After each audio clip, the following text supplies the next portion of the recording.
reste dans cette position. Donc là, on est dans le ventre de la hanche. On commence par là, au sol, allongé. Et oui, et je le redis par rapport à être à l'écoute de vos ressentis aussi, s'il y a des moments dans la séquence qui sont compliqués parce que vous avez des douleurs, des tensions, etc. Vous aménagez, vous ne le faites pas pour de vrai, d'accord? Vous le faites dans votre tête, vous prenez vraiment soin de vous d'abord. Donc, on commence comme ça. D'un côté, l'axe tête-bassin bien enroulé, bien recroquevillé autour de votre nombril. Ce qu'on vise dans l'idéal, c'est que le haut du front aille vers les genoux. Mais vous n'êtes pas du tout obligé d'y aller, continuer à respirer. Mais c'est juste, voilà, la courbe officielle, c'est ça. Le haut du front vers les genoux. On va vraiment sentir ça.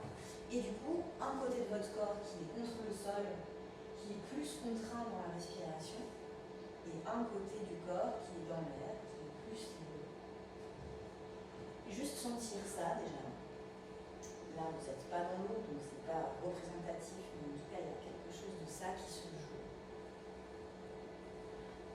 Et donc ça, c'est la toute première séquence qu'on va expérimenter, c'est de cette hyperflexion.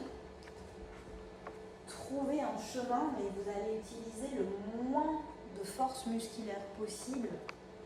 Vraiment tout au long de la proposition là, on va vraiment essayer de s'appuyer sur le sol, sur la gravité et sur tout le support que ça peut nous donner sans qu'on ait besoin d'utiliser nos muscles. Les bébés, ils ne sont pas hyper musclés. Vous avez vu, la peau, c'est pas trop grave. Donc voilà, vous essayez de trouver. Là, vous êtes sur des tapis, donc ça accroche un peu, c'est pas le plus simple. Mais en tout cas, voilà, essayez de trouver aussi en vous aidant de votre respiration comment vous pouvez aller dans cette extension un peu vers une position d'étoile de mer, comme ça.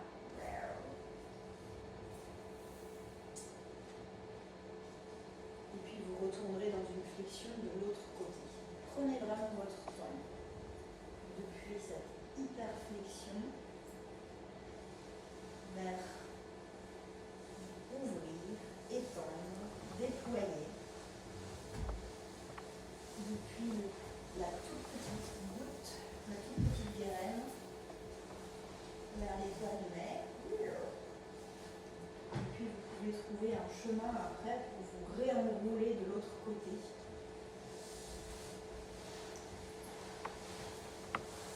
Tout aussi peu coûteux musculairement. Essayez de trouver en vous aidant de votre respiration. Vous le faites plusieurs fois à votre rythme comme vous le voulez. Flexion, expansion, petit grain de sable, grande étoile de mer. Vous le faites quelques fois.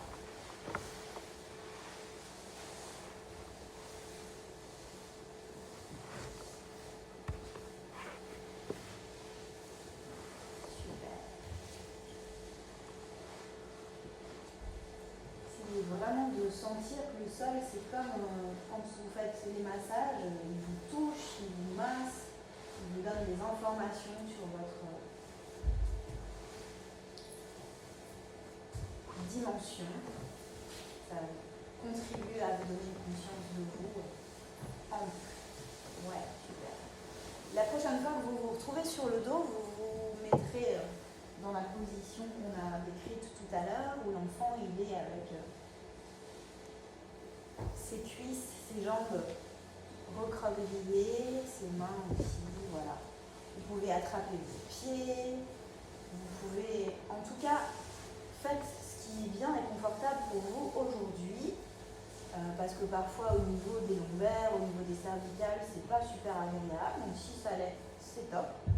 Si ça l'est pas, vous y allez tout doux, tout doux.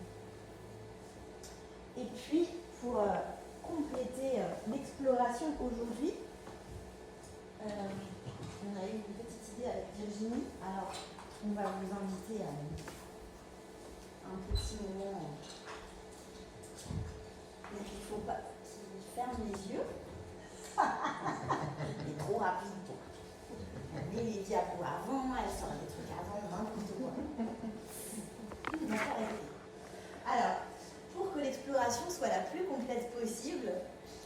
si ça va pour vous, je vous invite à fermer les yeux et on va passer à vous distribuer des petites choses à explorer. On va vous déposer sur le haut du torse et du coup que vous pourrez aller explorer avec vos mains, avec votre visage, votre bouche aussi si vous avez envie. Vous n'êtes pas obligé de nous dire merci parce que rappelez-vous, vous n'êtes pas encore civilisé et ni parlant. Donc voilà, bien.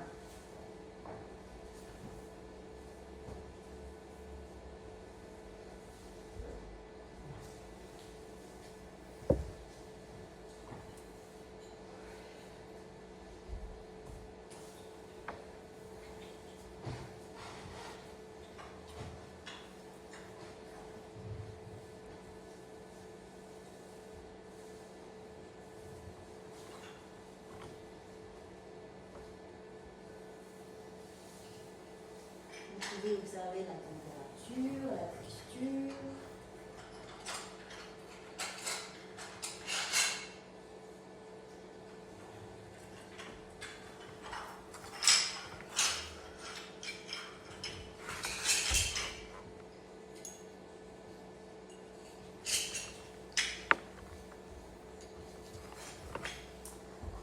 Voilà, et je profiter de ce petit moment-là aussi pour sensoriellement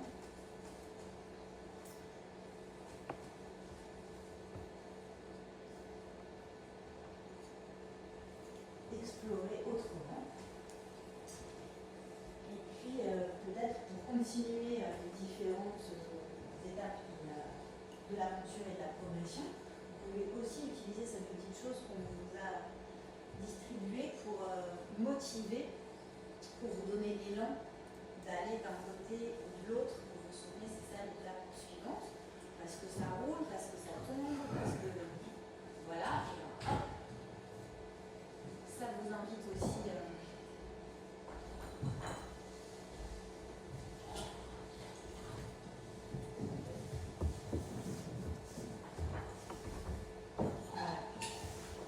Cette petite chose-là, vous pouvez la faire basculer d'un côté ou de l'autre.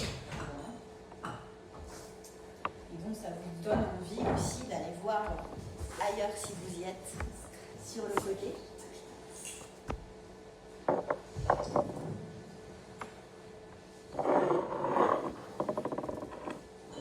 Et au passage, observez qu'est-ce que c'est votre champ visuel selon que vous êtes dans un sens, dans l'autre, d'un côté, sur le dos, de l'autre côté.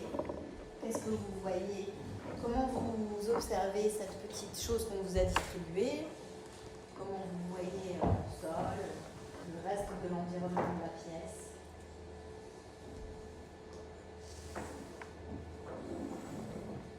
Et puis quand vous avez déjà fait quelques allers-retours sur le dos d'un côté, sur le dos de l'autre côté, vous pouvez aussi faire le grand retournement sur le ventre. Et sur le ventre, ce qui peut être intéressant à observer, c'est aussi les différentes étapes. Vous savez, je vous expliquais qu'au départ, quand on est tout petit, on n'a pas beaucoup de muscles dans la tête, donc on a vraiment au niveau du sol. On a juste toute cette sphère-là du nez de la bouche qui est tout près du sol. Donc on peut bien sentir, on peut bien percevoir. On ne va pas vous demander d'explorer avec vos lèvres. Et voilà, en tout cas, vous voyez au niveau de votre champ visuel que c'est vraiment ras de pâquerette. Et petit à petit, vous pouvez tourner la tête d'un côté ou de l'autre, simplement avoir la joue posée d'un côté ou de l'autre. Vous pouvez monter vos bras si c'est plus confortable. Mais ça, c'est une perception du monde qui est à cette échelle-là. Si vous avez vos bras près de votre visage, après, quand vous repoussez un petit peu dessus, ça fait comme un espèce de petit terrain de jeu là entre vos bras. Vous avez vos mains un petit peu devant votre visage, ouais. Ça fait comme un petit terrain de jeu et là c'est vraiment un espace délimité. Peut-être que vous avez posé, comme je vois que beaucoup l'ont fait, vous avez peut-être posé votre petit trésor du jour juste là devant. Et voilà, ça c'est votre petit terrain de jeu à vous, votre petit théâtre à vous. Là, vous voyez, il y a une grande cohérence entre ce que vous voyez et ce sur quoi vous pouvez agir. Contrairement à quand vous étiez sur le dos, vous voyez beaucoup, mais vous ne pouvez pas agir sur grand-chose. Voilà, c'est des configurations différentes. Et une fois que vous avez déjà... Et après, vous pouvez repousser un petit peu plus le sol et donc avoir une vision un peu plus haute de tout ça, un autre point de vue, voire plus loin. Ouais. Et là, vous n'avez pas beaucoup de place pour le faire, mais en tout cas, vous vous souvenez, il y avait cette première étape de locomotion qui était de rouler.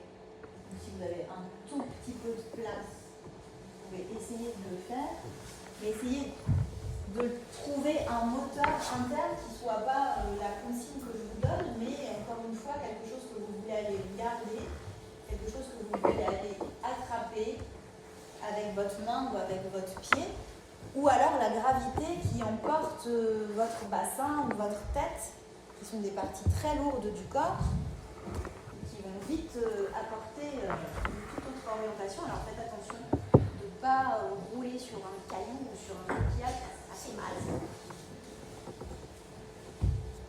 Ouais, super.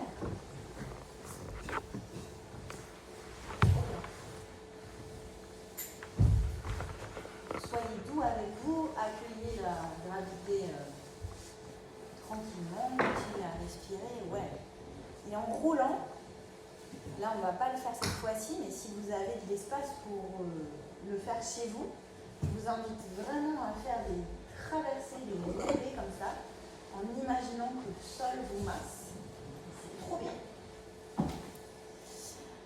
On retourne sur le ventre, et du coup là, effectivement, on va poser nos mains et on va un petit peu poursuivre cette repoussée du sol. Et vous vous souvenez, c'est là où, si on repousse, on commence à ramper mais vers l'arrière. Alors, selon comment vous êtes installé, peut-être vous allez pouvoir le faire vraiment ou pas. Sur les tapis, ça ne glisse pas du tout. Méga galère. Donc là, important pour l'aménagement de l'espace de vos enfants, petits-enfants, camarades. Si vous lui en mettez un neveu, nièce, voilà, camarades de jeu petits et grands. Si vous leur mettez un sol qui accroche, ils n'ont jamais pas vu vous monter. La moquette, ça brûle. Voilà, si vous avez envie de sentir mieux la suite, vous pouvez aussi enlever vos chaussettes, mais autrement vous pouvez chez vous. Mais en tout cas, vraiment, je pense que ça peut être chouette de percevoir combien c'est différent d'avoir cet appui-là du pied libre sur le sol. Et puis ça rejoint les exercices que tu nous proposais hier, vraiment encore une fois d'agrippement plantaire, de distinction des orteils. Super. Ici, dépensez vos travers, on les accueille. Et on les note après, on les notera. Et puis là, vous êtes suffisamment grand pour sortir de la zone du col. Hein. Donc, décalez-vous. Si c'est galère, libérez-vous. Hein. Poussez votre tapis. On peut même les enlever de nous parce qu'on ne va plus en avoir besoin. Donc, si ça vous va, on va faire un petit ramassage de tapis. On va les empiler dans un coin tous.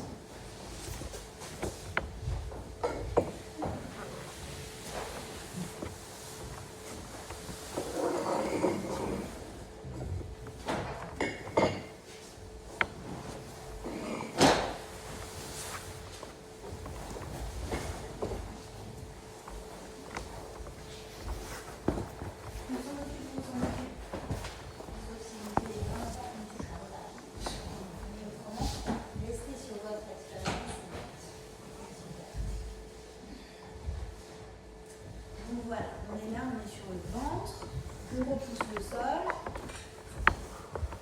Si on est un petit peu en train de ramper, on essaye de penser à vraiment ouvrir ses mains grandes, les paumes des mains ouvertes et les doigts, vraiment vous voyez comme les doigts des lézards ou des salamandres, avec les paumes bien qui accrochent bien, les bouts des doigts aussi. Voilà, super.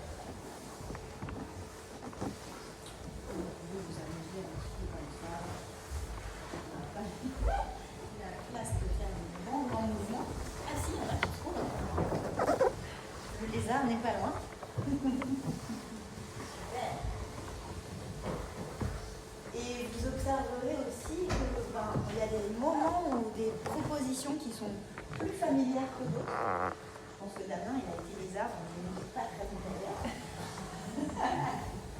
Et puis voilà, peut-être qu'on est plus à l'aise avec repousser des deux mains, ou bien rouler, ou bien ça va être plus tard le quatre pattes, ou bien ça va être, voilà, là, quand vous commencez à vraiment être dans le rampé, ça veut dire que toute la colonne vertébrale commence à être mobilisable de la tête jusqu'au bas du sacrum, et donc vous vous souvenez, quand on continue à se repousser, on arrive jusqu'à se mettre assis déjà. Première verticale plus importante, on essaye de trouver le chemin pour se mettre assis. Là, vous allez, Gisèle, tu vas tout de suite à te mettre quatre pattes. J'ai mal au dos. Ah bah oui, alors tu fais pas plus. D'accord? Tu fais le chemin du pas. Tu n'avais pas ça. Mais autrement, ouais, on essaye de trouver en repoussant le sol et en passant par la spirale. Ouais, c'est ça l'idée. Tu continues à repousser encore le sol et tu vas te retrouver assis. Respectez bien vos limites, hein, surtout si ce qu'on vous demande c'est trop. Super. Vous arrêtez si vous sentez que c'est de trop. Parce que ça fait soit le temps qu'on ne l'a pas fait, soit on ne l'a jamais fait. Donc il faut vraiment laisser le temps au corps de trouver ce chemin-là. En tout cas, si vous arrivez vers la verticale de l'assise, après c'est aussi le jeu de retrouver le chemin du sol. Et puis il y a toujours un côté qui est plus simple que l'autre. Ça va être toujours de trouver le chemin avec le côté moins spontané.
Dans nos civilisations, il y a tout le temps des chaises. Et, on est assis sur des chaises, mais il y a plein d'autres endroits du monde où les gens ils sont accroupis. Ils ne peuvent pas manger comme ça, ils font à manger comme ça, et même très âgés, ils sont très à l'aise comme ça. Donc si c'est bien pour vous, n'hésitez pas à y rester longtemps parce que ça fait beaucoup de bien et au bas du dos et au périnée, qui reste comme il faut tenu et tonique. Et puis sinon, comme ici c'est un peu délicat, je ne sais pas comment on peut aménager ça, mais peut-être qu'on peut laisser la place vers petit bout de mur, je crois qu'ils sont. Ouais, peut-être les chambranles de porte, ça peut être pas mal. Plusieurs, ouais, c'est bien. La cheminée. Ouais, peut-être Julien, mettez-vous plus là que trouver votre choix. Mais voilà, en tout cas, trouver à la verticale un appui. Super. Très bon appui. Bien joué, Maria. Pour vous hisser et que le haut du corps contribue aussi à cette élévation.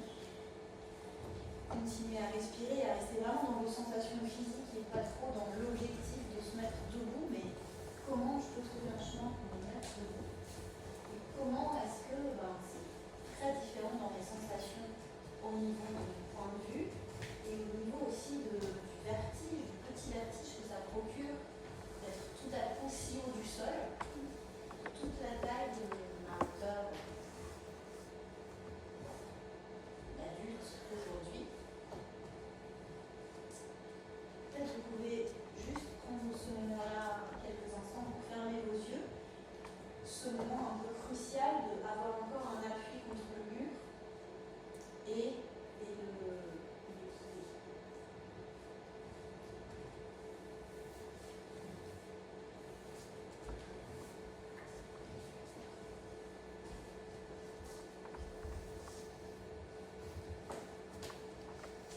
Voilà, ce petit moment-là, c'est vraiment le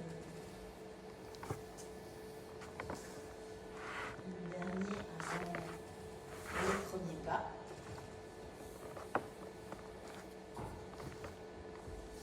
Et vous pouvez les faire, ces premiers pas. Une fois qu'on a lâché le mur, on peut pas. Ils sont comme ça, non? Voilà. Qui est bizarre. Ouais.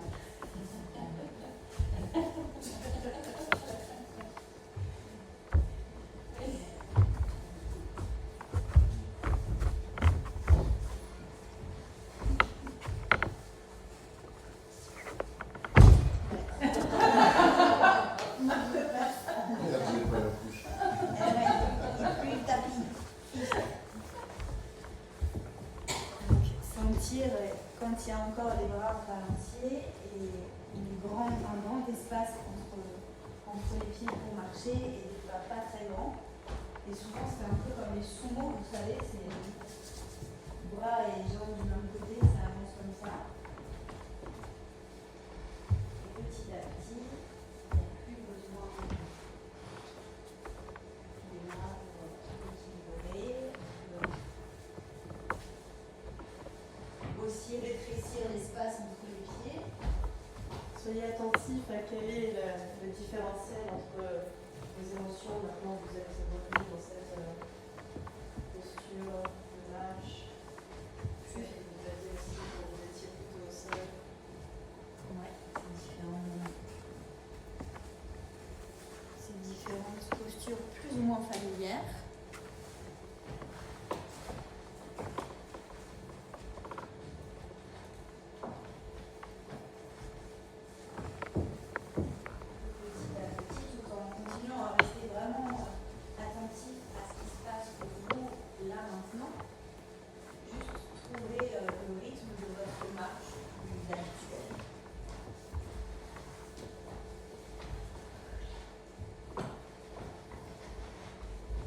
Avec les bras et le balancier des bras qui cette fois-ci se fait plus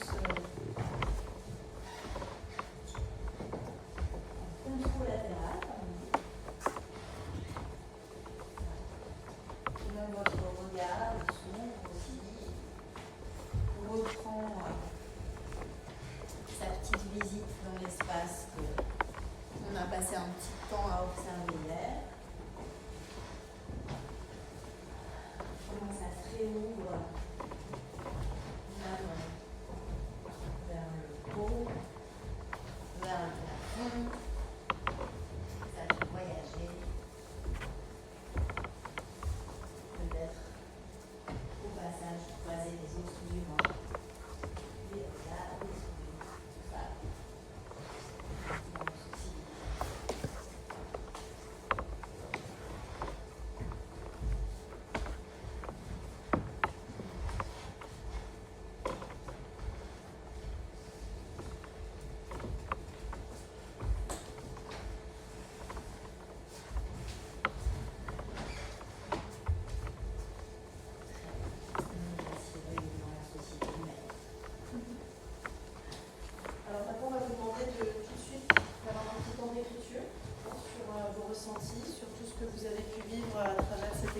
force.